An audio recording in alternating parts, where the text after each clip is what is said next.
The Adventure of the Sussex Vampire. Holmes had read carefully a note which the last post had brought him. Then, with the dry chuckle which was his nearest approach to a laugh, he tossed it over to me.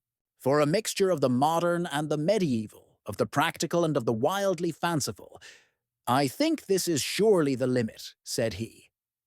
What do you make of it, Watson? I read as follows.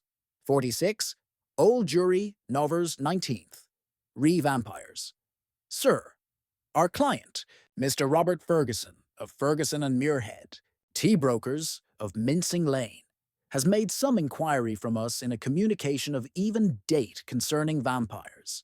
As our firm specializes entirely upon the assessment of machinery, the matter hardly comes within our purview, and we have therefore recommended Mr. Ferguson to call upon you and lay the matter before you. We have not forgotten your successful action in the case of Matilda Briggs. We are, sir, faithfully yours, Morrison, and Dodd, per EJC. Matilda Briggs was not the name of a young woman, Watson, said Holmes in a reminiscent voice.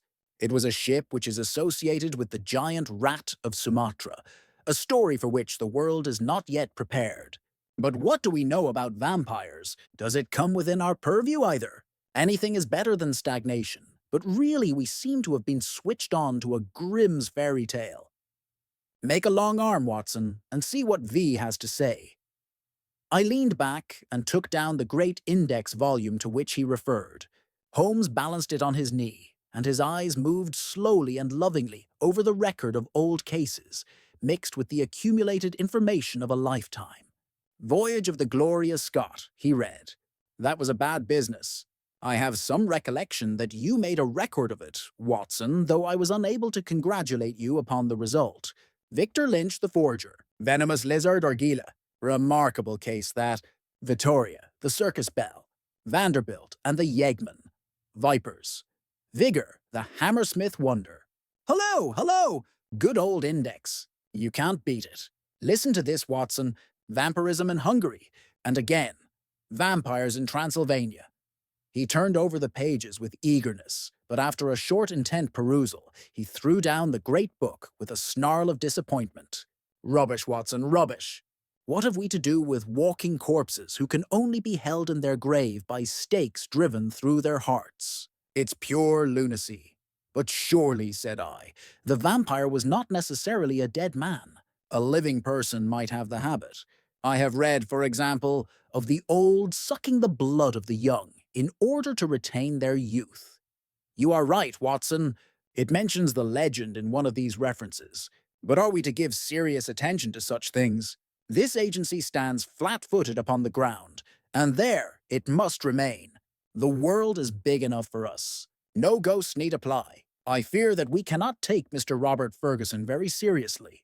Possibly this note may be from him, and may throw some light upon what is worrying him. He took up a second letter which had lain unnoticed upon the table, while he had been absorbed with the first. This he began to read with a smile of amusement upon his face, which gradually faded away into an expression of intense interest and concentration. When he had finished, he sat for some little time, lost in thought, with the letter dangling from his fingers. Finally, with a start, he aroused himself from his reverie. Cheeseman's Lamberley. Where is Lamberley, Watson? It is in Sussex, south of Horsham. Not very far, eh? And Cheeseman's? I know that country, Holmes. It is full of old houses which are named after the men who built them centuries ago. You get Audleys and Harveys and Carritons. The folk are forgotten, but their names live in their houses. Precisely, said Holmes coldly. It was one of the peculiarities of his proud, self-contained nature that though he docketed any fresh information very quietly and accurately in his brain, he seldom made any acknowledgment to the giver. I rather fancy we shall know a good deal more about Cheeseman's Lamberley before we are through. The letter is, as I had hoped, from Robert Ferguson. By the way, he claims acquaintance with you. With me? You had better read it. He handed the letter across. It was headed with the address, quoted. Dear Mr. Holmes, it said, I have been recommended to you by my lawyers, but indeed the matter is so extraordinarily delicate that it is most difficult to discuss. It concerns a friend for whom I'm acting. This gentleman married some 5 years ago a Peruvian lady, the daughter of a Peruvian merchant, whom he had met in connection with the importation of nitrates. The lady was very beautiful, but the fact of her foreign birth and of her alien religion always caused a separation of interests and of feelings between husband and wife, so that after a time his love may have cooled towards her, and he may have come to regard their union as a mistake. He felt there were sides of her character which he could never explore or understand. This was the more painful as she was as loving a wife as a man could have, to all appearance absolutely devoted. Now, for the point which I will make more plain when we meet. Indeed, this note is merely to give you a general idea of the situation, and to ascertain whether you would care to interest yourself in the matter. The lady began to show some curious traits quite alien to her ordinarily sweet and gentle disposition. The gentleman had been married twice, and he had one son by the first wife. This boy was now 15, a very charming and affectionate youth, though unhappily injured through an accident in childhood. Twice the wife was caught in the act of assaulting this poor lad in the most unprovoked way. Once she struck him with a stick and left a great weal on his arm. This was a small matter, however, compared with her conduct to her own child, a dear boy just under 1 year of age. On one occasion about a month ago, this child had been left by its nurse for a few minutes. A loud cry from the baby, as of pain, called the nurse back. As she ran into the room, she saw her employer, the lady, leaning over the baby and apparently biting his neck. There was a small wound in the neck from which a stream of blood had escaped. The nurse was so horrified that she wished to call the husband, but the lady implored her not to do so, and actually gave her £5 as a price for her silence. No explanation was ever given, and for the moment the matter was passed over.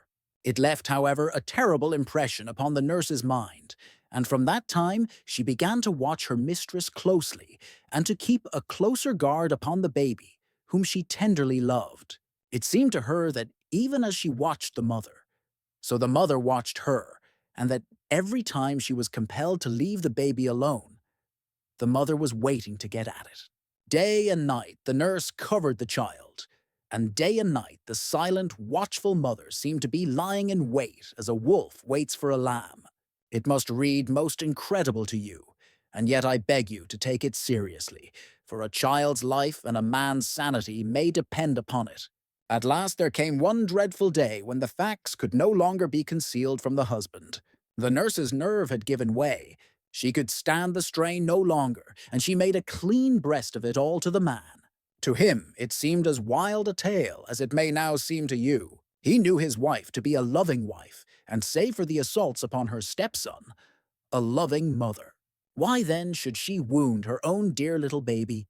He told the nurse that she was dreaming, that her suspicions were those of a lunatic, and that such libels upon her mistress were not to be tolerated. While they were talking, a sudden cry of pain was heard. Nurse and master rushed together to the nursery.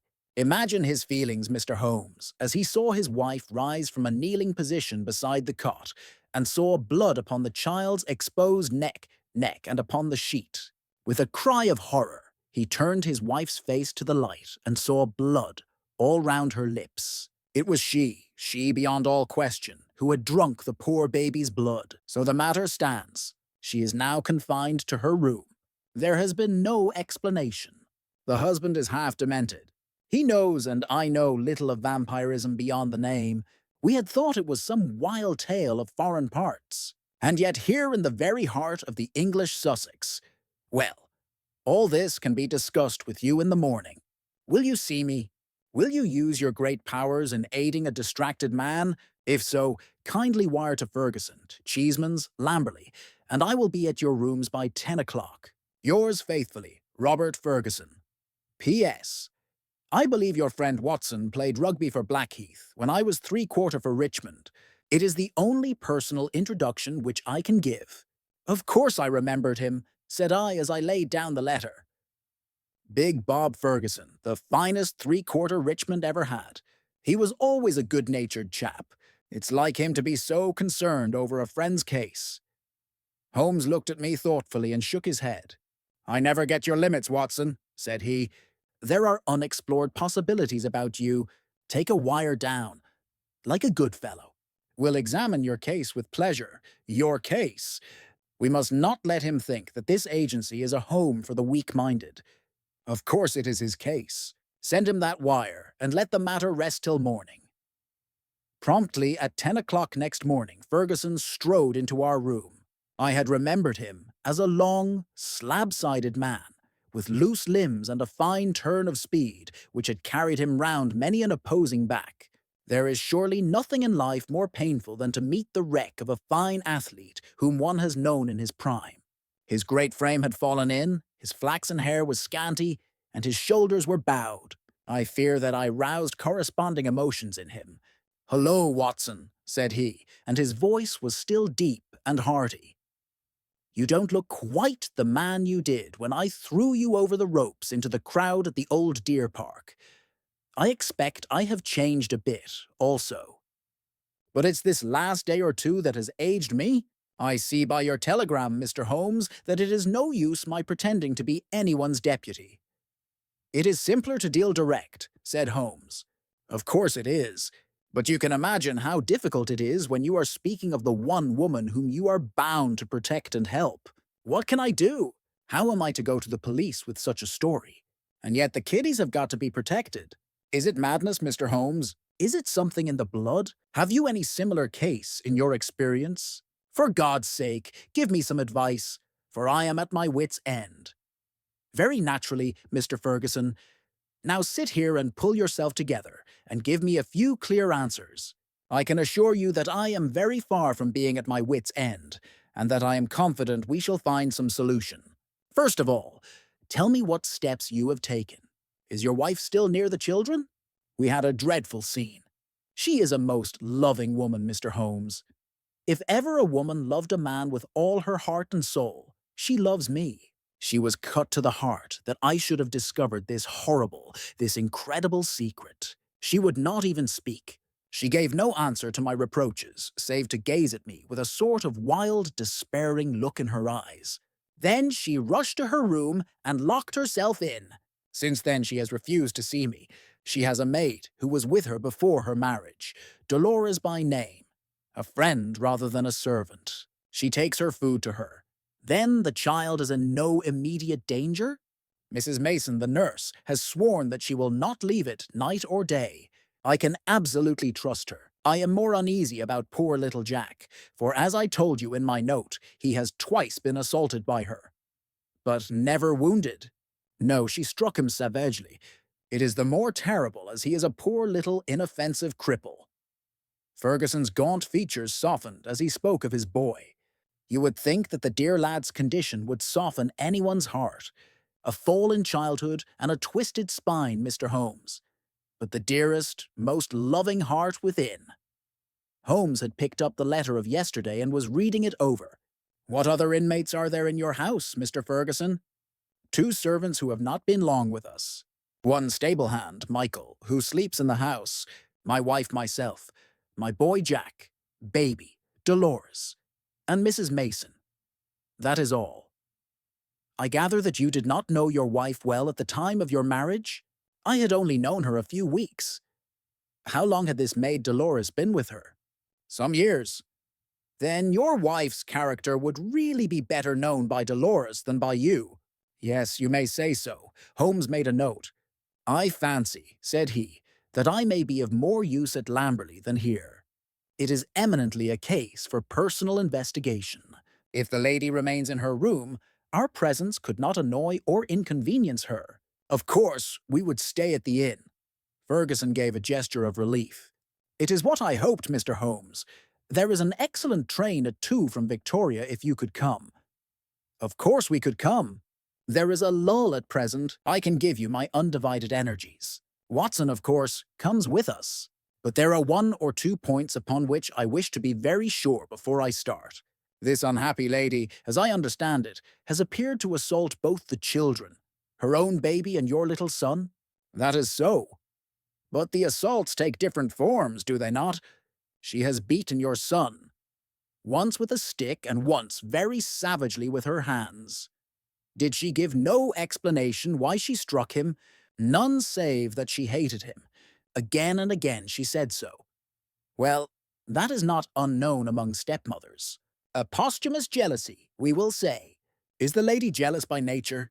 Yes, she is very jealous. Jealous with all the strength of her fiery tropical love. But the boy, he is 15. I understand, and probably very developed in mind, since his body has been circumscribed in action. Did he give you no explanation of these assaults? No, he declared there was no reason. Were they good friends at other times? No, there was never any love between them. Yet you say he is affectionate. Never in the world could there be so devoted a son. My life is his life. He's absorbed in what I say or do. Once again Holmes made a note. For some time he sat lost in thought. No doubt you and the boy were great comrades before this second marriage. You were thrown very close together, were you not? Very much so.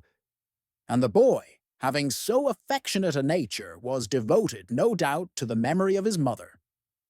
Most devoted. He would certainly seem to be a most interesting lad. There is one other point about these assaults. Were the strange attacks upon the baby and the assaults upon your son at the same period? In the first case it was so. It was as if some frenzy had seized her, and she had vented her rage upon both. In the second case, it was only Jack who suffered. Mrs. Mason had no complaint to make about the baby. That certainly complicates matters. I don't quite follow you, Mr. Holmes. Possibly not. One forms provisional theories and waits for time or fuller knowledge to explode them. A bad habit, Mr. Ferguson, but human nature is weak. I fear that your old friend here has given an exaggerated view of my scientific methods. However, I will only say at the present stage that your problem does not appear to me to be insoluble, and that you may expect to find us at Victoria at 2 o'clock. It was evening of a dull, foggy November day when, having left our bags at the Chequers, Lamberley, we drove through the Sussex clay of a long, winding lane, and finally reached the isolated and ancient farmhouse in which Ferguson dwelt.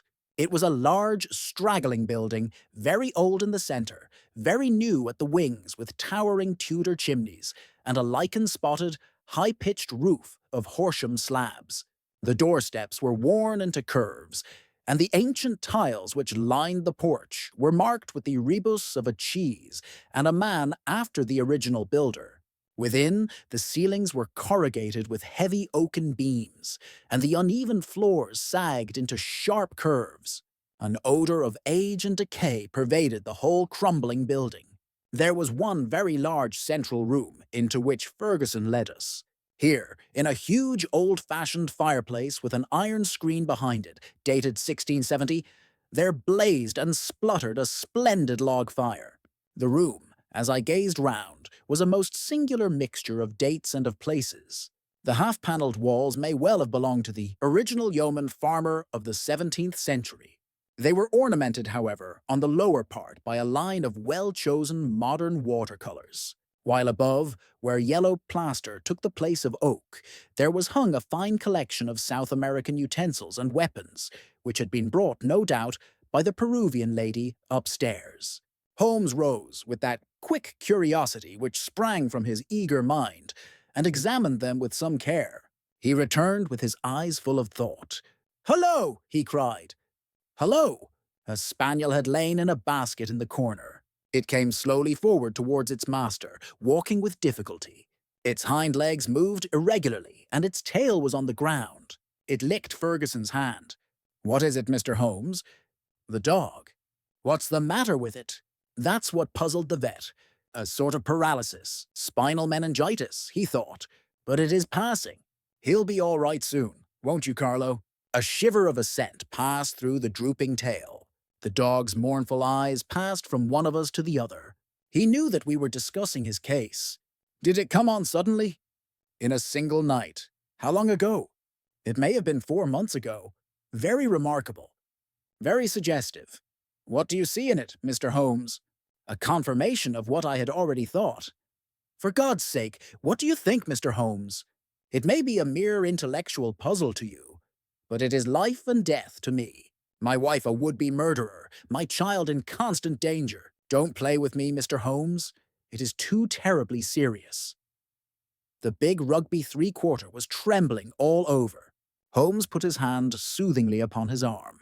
"I fear that there is pain for you, Mr. Ferguson, whatever the solution may be," said he. "I would spare you all I can. I cannot say more for the instant, but before I leave this house, I hope I may have something definite." "Please God you may. If you will excuse me, gentlemen, I will go up to my wife's room and see if there has been any change." He was away some minutes, during which Holmes resumed his examination of the curiosities upon the wall. When our host returned, it was clear from his downcast face that he had made no progress. He brought with him a tall, slim, brown-faced girl. "The tea is ready, Dolores," said Ferguson. "See that your mistress has everything she can wish." "She vera ill," cried the girl, looking with indignant eyes at her master. "She no ask for food. She vera ill. She need doctor. I frightened stay alone with her without doctor." Ferguson looked at me with a question in his eyes. "I should be so glad if I could be of use." "Would your mistress see Dr. Watson?" "I take him. I no ask leave. She needs doctor." "Then I'll come with you at once." I followed the girl, who was quivering with strong emotion, up the staircase and down an ancient corridor. At the end was an iron-clamped and massive door. It struck me as I looked at it that if Ferguson tried to force his way to his wife, he would find it no easy matter. The girl drew a key from her pocket, and the heavy oaken planks creaked upon their old hinges. I passed in, and she swiftly followed, fastening the door behind her. On the bed, a woman was lying who was clearly in a high fever.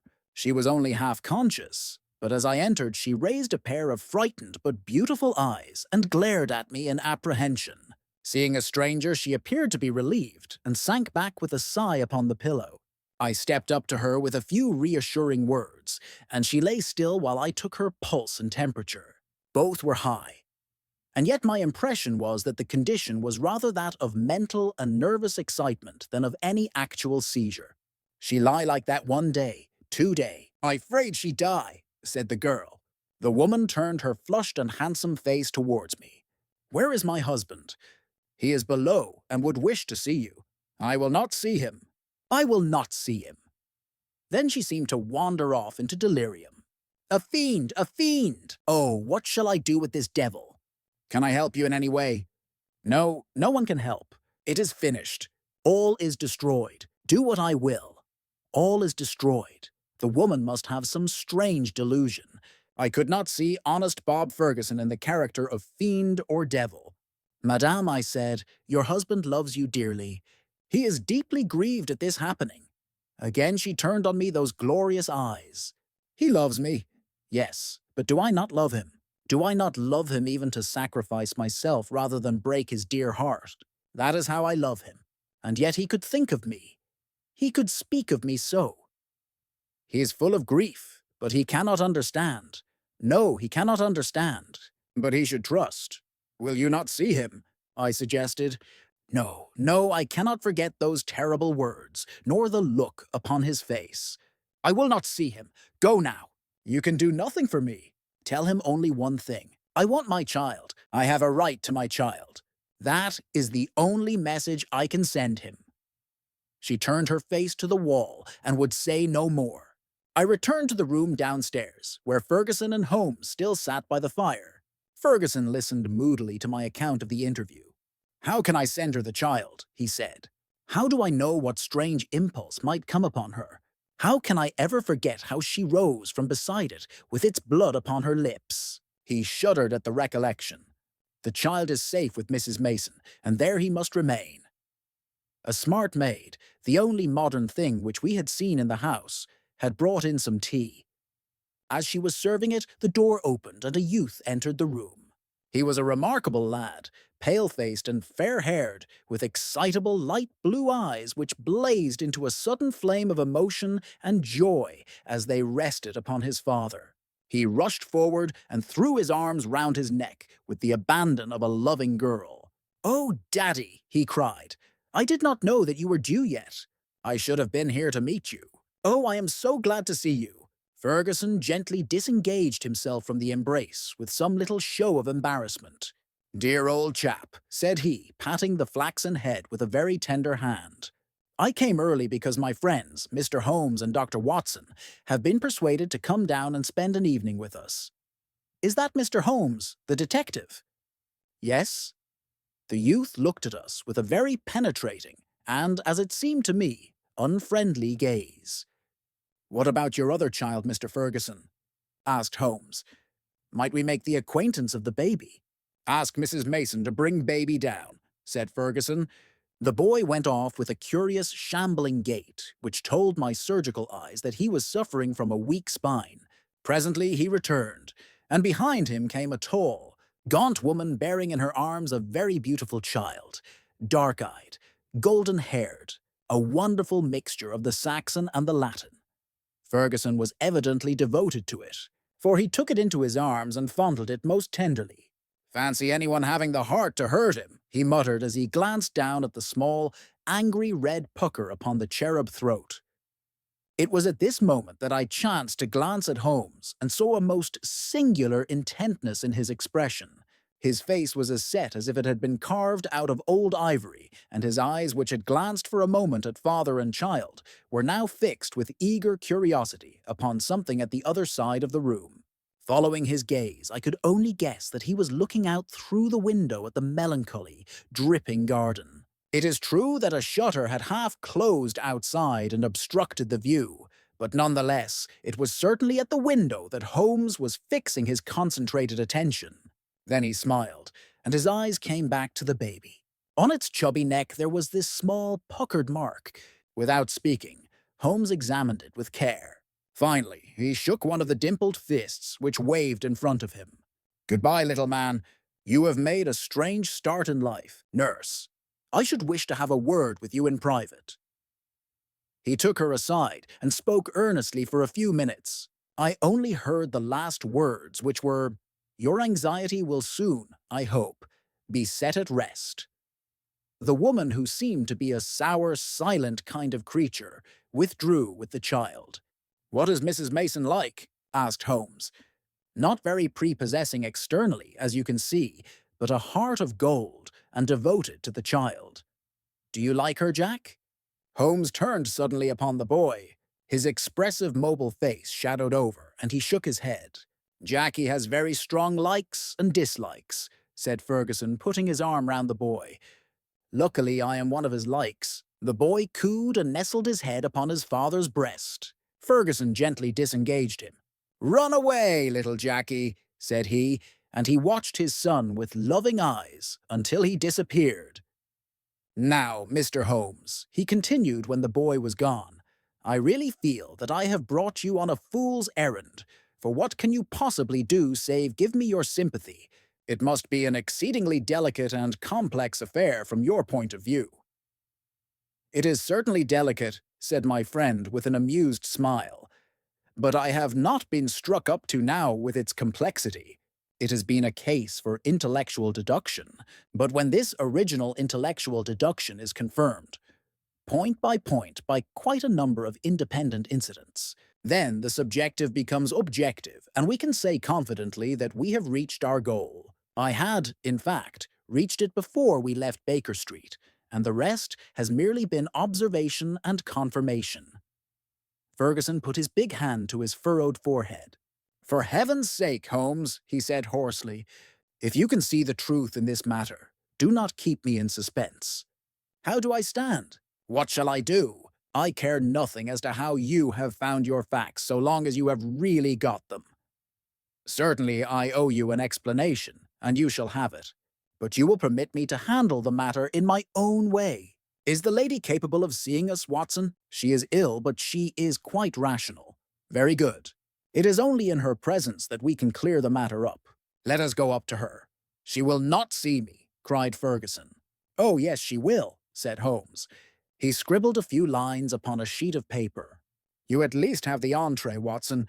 Will you have the goodness to give the lady this note?" I ascended again and handed the note to Dolores, who cautiously opened the door. A minute later I heard a cry from within, a cry in which joy and surprise seemed to be blended. Dolores looked out. "She will see them. She will listen," said she. At my summons, Ferguson and Holmes came up. As we entered the room, Ferguson took a step or two towards his wife, who had raised herself in the bed, but she held out her hand to repulse him. He sank into an armchair while Holmes seated himself beside him, after bowing to the lady, who looked at him with wide-eyed amazement. "I think we can dispense with Dolores," said Holmes. "Oh, very well, madame. If you would rather she stayed, I can see no objection. Now, Mr. Ferguson, I am a busy man with many calls, and my methods have to be short and direct. The swiftest surgery is the least painful. Let me first say what will ease your mind. Your wife is a very good, a very loving, and a very ill-used woman." Ferguson sat up with a cry of joy. "Prove that, Mr. Holmes, and I am your debtor forever." "I will do so, but in doing so I must wound you deeply in another direction. I care nothing so long as you clear my wife. Everything on earth is insignificant compared to that. Let me tell you, then, the train of reasoning which passed through my mind in Baker Street. The idea of a vampire was to me absurd. Such things do not happen in criminal practice in England, and yet your observation was precise. You had seen the lady rise from beside the child's cot with the blood upon her lips. I did. Did it not occur to you that a bleeding wound may be sucked for some other purpose than to draw the blood from it? Was there not a queen in English history who sucked such a wound to draw poison from it? Poison! A South American household. My instinct felt the presence of those weapons upon the wall before my eyes ever saw them. It might have been other poison, but that was what occurred to me when I saw that little empty quiver beside the small bird bow. It was just what I expected to see. If the child were pricked with one of those arrows dipped in curare or some other devilish drug, it would mean death if the venom were not sucked out. And the dog. If one were to use such a poison, would one not try it first in order to see that it had not lost its power? I did not foresee the dog, but at least I understand him, and he fitted into my reconstruction. Now do you understand? Your wife feared such an attack. She saw it made and saved the child's life, and yet she shrank from telling you all the truth, for she knew how you loved the boy, and feared lest it break your heart. Jackie!